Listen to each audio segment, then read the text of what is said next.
چھوٹے لفظ ہیں، 3 بار پڑھو، ایک دعا ہے، 3 بار اس کو پڑھو صبح شام تک، کائنات میں کوئی چیز تمہیں نقصان نہیں پہنچا سکتی. چھوٹی سی دعا ہے، 3 بار. جی اس کو زیادہ پڑھ لوں جی میں 100 باری تسبیح کرنا ہے، اور نبی نے فرمایا 3 بار پڑھ، انشاءاللہ تیرا بلیو ہونا چاہیے، 3 بار تیرے لیے کافی ہے.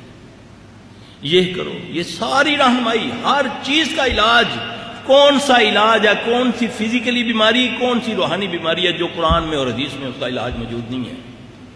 نبی علیہ السلام صلی اللہ علیہ وسلم مدینے میں آتے ہیں، صحابہ ساتھ ہیں جو مہاجرین میں سے ہیں.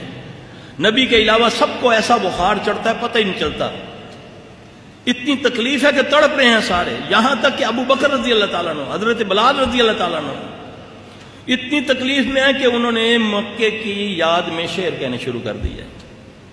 اللہ کے نبی صلی اللہ علیہ وسلم پریشان ہوتے ہیں.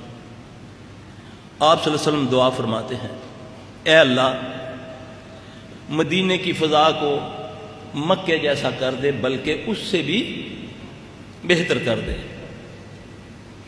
مدینے کے سا میں برکت ڈال دے، یعنی کہ اس کے تول میں، اس کے رزق میں برکت ڈال دے.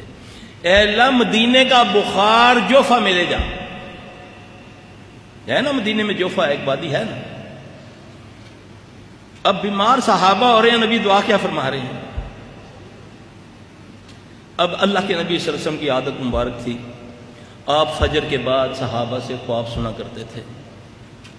جس کا صحیح ہوتا اس کو شکرانے کا کہتے، جس کا کوئی غلط ہوتا تو آپ اس کے لیے اس کے زائل کا طریقہ بتاتے کہ اس کو زائل کر لو، کیونکہ آپ صلی اللہ علیہ وسلم نے فرمایا اچھا خواب اللہ کی طرف سے ہے، برا خواب شیطان کی طرف سے ہے.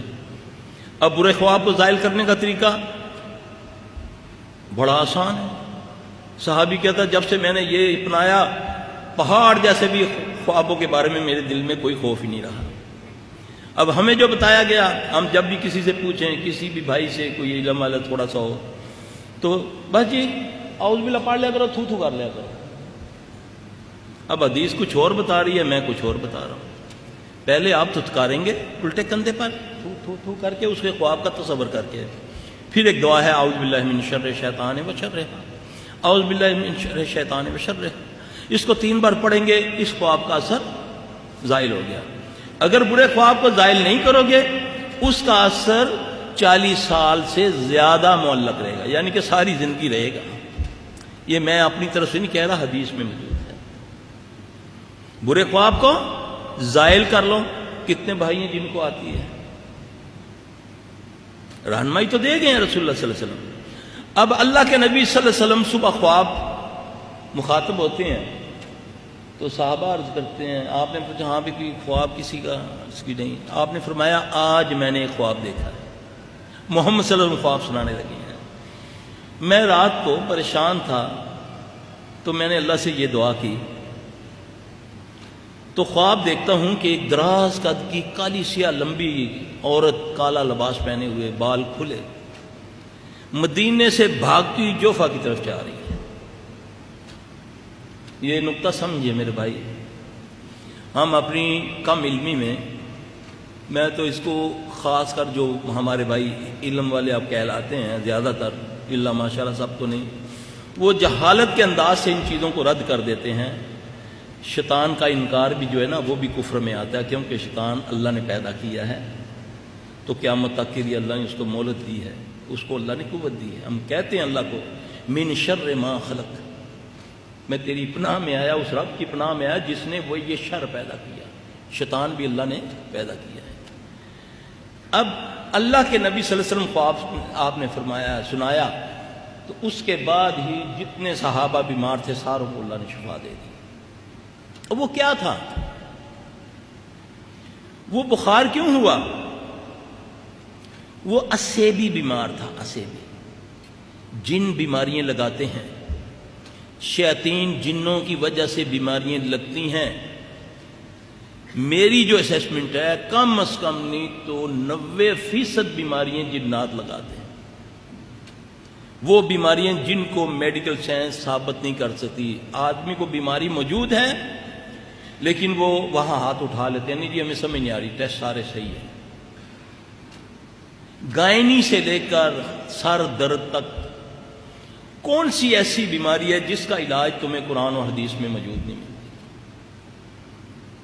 یہ ہم نے اس علم کے ساتھ بڑی زیادتی کی. یہ سلفیوں کا کام تھا. ہمارے بڑے جتنے ہیں امام مالک جنات کے کام کرتے تھے. جنات ڈرتے تھے ان سے، جوتوں سے ڈرتے تھے. ابن تیمیہ رحمۃ اللہ علیہ، ابن قیم رحمۃ اللہ علیہ، جتنے ہمارے بڑے بڑے گزرے ہیں یہ سب جنات کے ماہر تھے. جب آپ اپنے دشمن سے آگاہ ہوں گے تو اس کی چالیں بھی سمجھیں گے. پھر اس کو بچنے کے لیے جو آپ کا رہنما دیا اللہ نے، وہ اللہ نے دیا، اس کا نام محمد صلی اللہ علیہ وسلم ہے. اب بعض لوگ آ کر کسی کو کہو نا کہ یار فلانے کے گھر سے چیزیں چوری ہو جاتی ہیں، پتہ نہیں چلتا، اور نہیں کوئی اس بچے نے چوری کر لیتی ہے. ایسا ہی ہوتا ہے نا، شیطان ادھر آنے نہیں دیتا. صحابی سے بڑھ کر جس کے پاس نبی کی امانت ہے. قصہ سنا ہوا نا آپ نے، وہ واقعہ سنا ہوا نا حضرت ابو ہریرہ رضی اللہ عنہ کا. اس میں بھی ہم نے اس حدیث کے ساتھ کوتاہی کی، اس میں کمی کر دی ہم نے. وہ پوری حدیث جو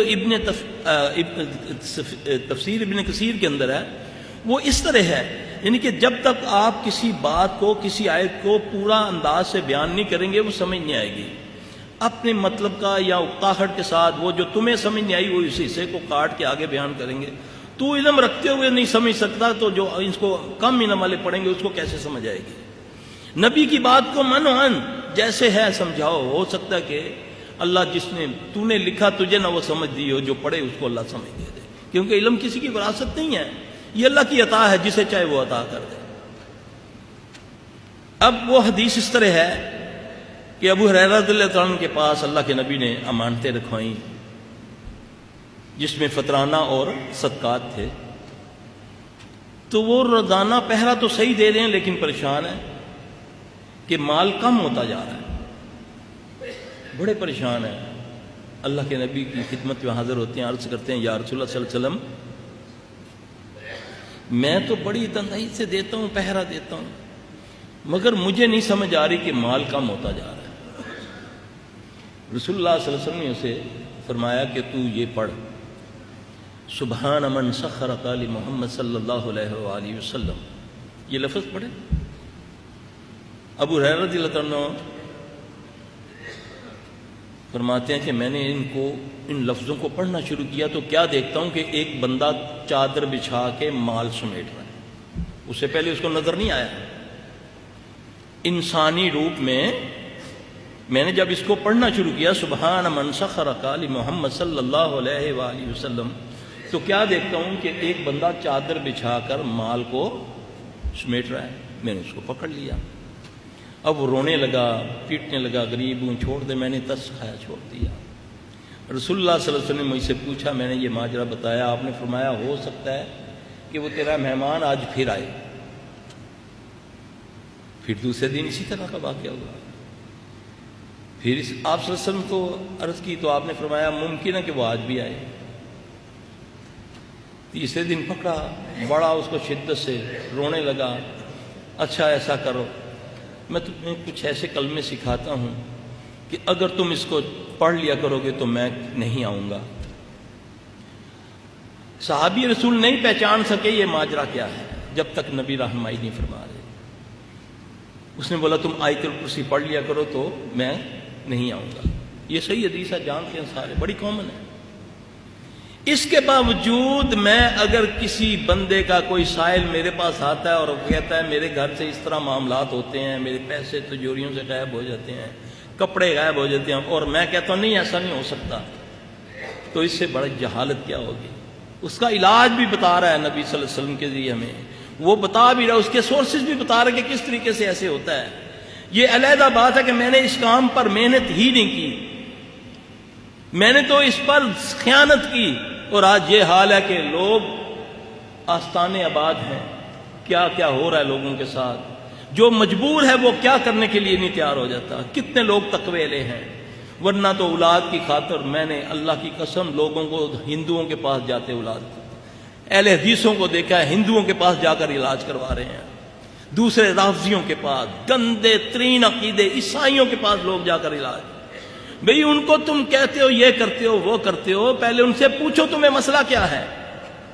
اب ایک بندہ ہے، اس کے بچے کو تکلیف ہے، اس کی بچی کو تکلیف ہے، اس کی بچی کپڑے پھاڑتی ہے، برہنہ ہو کر چھت پہ چڑھ جاتی ہے، درخت پہ چڑھ جاتی ہے، وہ عزت دار آدمی ہے، وہ کیا کرے گا؟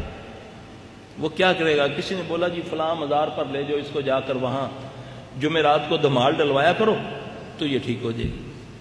اور وہ اچھا بھلا پڑھا لکھا بندہ، سمجھدار، ٹھیک ٹھاک آفیسر، وہ یہ کام کرتا ہے، اور دوسرا بندہ اس سے پوچھتا ہے جی آپ کیا پڑھے لکھے آدمی، یہ کیا جہالت والا کام کرتے ہیں؟ وہ کیا کہے گا؟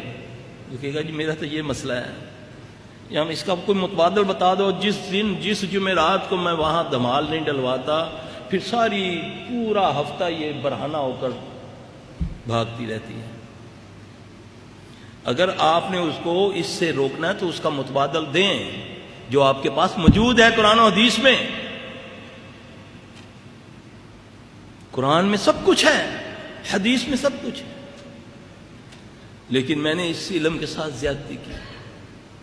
اس کی وجہ سے آج ہند و پاک کیا پوری دنیا میں شرک و بدعت، جس کو شیطان ایک کو پکڑتا ہے اس کو القاء کرتا ہے کہ تم فلاں کے پاس جاؤ، وہ اس کے پاس جاتا ہے، اس کو چھوڑ دیتا ہے۔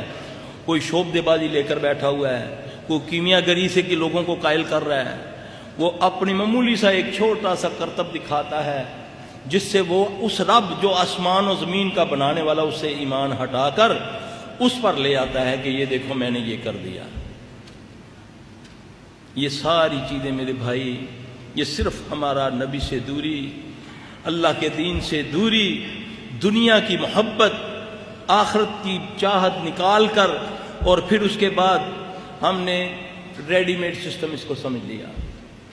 اس کام کے لیے مولوی صاحب آپ کچھ کریں، ہم تو مصروف لوگ ہیں، ہاں جی، وہ پھر ایسے لوگ اس میں آ گئے کہ وہ کہتے ہیں ٹھیک ہے جی ہم ہی کریں گے، یہ آپ کا کام ہی نہیں ہے۔ پیسہ بھی گیا، عزت بھی گئی، اور سب سے بڑی بات جو شیخ نے فرمایا، ایمان بھی گیا۔ نہیں جی اب مجبوری کی حالت ہے، اگر انہوں نے یہ عمل کروایا ہے ہم سے تو ہم مجبور تھے بھائی، اگر ہم نے یہ عمل کر دیا ہے تو اللہ سے معافی مانگ رہے ہیں۔ اضطراری کیفیت میں تو سور بھی کھانا جائز ہو جاتا ہے، پھر یہ دلیلیں گڑتا ہے، حالانکہ یقین جانیں اللہ کی قسم قرآن و حدیث میں ہر بیماری، ہر چیز کا علاج موجود ہے، صرف آپ اس کو تھوڑا سا سمجھیں، اور اللہ ہمیں سمجھانے کی توفیق دے، ہم سمجھیں بھی اور سمجھائیں بھی۔ دیکھیں رسول اللہ صلی اللہ علیہ وسلم نے فرمایا اس گھر سے کبھی خیر ختم نہیں ہوتی، اس گھر سے کبھی خیر ختم نہیں ہوتی جس گھر میں ہاتھ دھو کر کھانا کھایا جائے اور کھانے کے بعد ہاتھ دھوئے جائیں۔ اب کوئی معمولی عمل ہے یہ؟ بتانے والے رسول اللہ صلی اللہ علیہ وسلم ہیں، اور لفظ کتنا بڑا ہے کہ اس گھر سے کبھی خیر ختم نہیں ہوگی جس گھر میں کھانا کھانے سے پہلے ہاتھ دھوئے جائیں اور کھانے کے بعد ہاتھ کو دھویا جائے، بلکہ ایک حدیث میں ہے کہ جس میں کلی کی جائے۔ آپ کتنی بڑی گارنٹی کون دے رہے ہیں؟ محمد صلی اللہ علیہ وسلم۔ آپ نے فرمایا صبح جب تم فجر کی نماز کے بعد 3 بار اس کو پڑھ لو، بسم اللہ الذی لا یضر مع اسمہ شیء فی الارض ولا فی السماء وهو السمیع العلیم، جو اس کو 3 بار پڑھ لے گا، صبح سے شام تک کوئی چیز اس کو زمین و اسماء میں اس کو ضر نہیں پہنچائے گی، کوئی جادو، کوئی ٹونا، کوئی نظر، کوئی بم، کوئی کچھ، انشاءاللہ ہمارا ایمان ہے۔ اس پر گارنٹی کس نے فرمائی؟ محمد صلی اللہ علیہ وسلم نے۔ کتنے ہمارے بھائی ہیں جو پڑھتے ہیں؟ آپ نے فرمایا جس نے صبح کی نماز پڑھ لی جماعت کے ساتھ وقت پر، اللہ کی طرف سے اس پر گارنٹی آ جاتی ہے کہ اے بندے تو میری ایمان میں آ گیا۔ جو نہیں پڑھتا شیطان اس کے کان میں آ کے پیشاب کر دیتا ہے، یہ حدیث ہے۔ جو نہیں پڑھتا فجر کی نماز، شیطان اس کے کان میں آ کے پیشاب کر دیتا ہے۔ یہ کہاوتیں نہیں ہیں، جیسے آپ نے فرمایا نا کہ بسم اللہ سے کھانے سے پہلے بسم اللہ پڑھ لیا کرو، سیدھے ہاتھ سے کھایا کرو۔ جو بسم اللہ نہیں پڑھتا بلکہ شیطان بھی اس کے ساتھ کھانا کھاتا ہے، ریئلی جنات اس کے ساتھ کھانا کھاتے ہیں، شیطان جن ہوتے ہیں نا وہ کھاتے ہیں، ہمیں نظر نہیں آتے، ہم کہتے ہیں نا ہمارے گھروں میں برکتیں نہیں ہیں، پیسے بڑے کماتے ہیں لیکن سمجھ ہی نہیں آتی کہاں جاتا ہے، خیریں خیریں ملیں گی صرف محمد صلی اللہ علیہ وسلم کی باتوں پر عمل کر کے. یہ تکلیفیں بیماریاں